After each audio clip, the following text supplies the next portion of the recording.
પછી એમને પાછું મને એક દેદાદરાના ભાઈ હમણાં મળ્યા.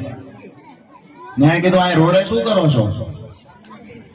તમે કીધું આ કોંગ્રેસ તો ઘસાઈ ગઈ છે, શું કામ અમારા મત બગાડો? તો કે હું તો ગયા વરીએ ભાજપમાં પડી ગયો છું.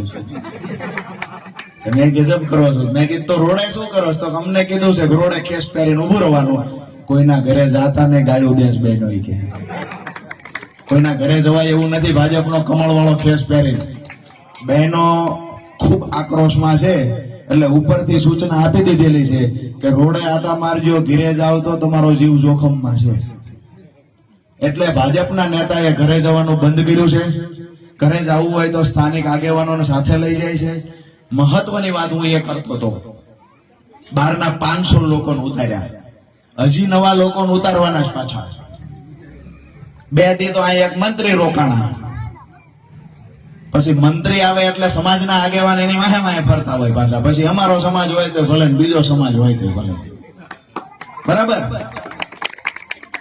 મહત્વની વાત એ છે કે અમે લોકો સામાન્ય પરિવારમાંથી આવીએ છીએ, નાના એવા ખેડૂતના દીકરા છીએ.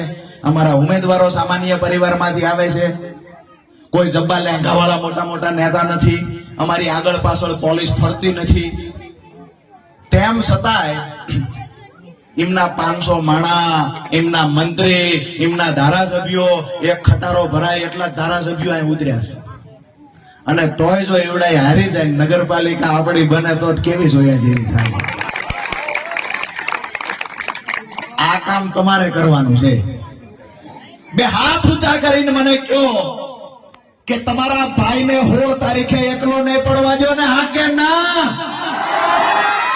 ભાઈની સાથે રહેશો, હા કે ના? જુસ્સો તો એવો છે, ઉપાધિ ઓલા લોકોની વધી છે. ગઈ ટ્રમમાં ભ્રષ્ટાચાર કરીને જેને બંગલા બનાવ્યા છે ને, નગરપાલિકામાં એમના કાગળિયા પહેલા કાઢવાના છે. અને બાલાભાઈ જેવું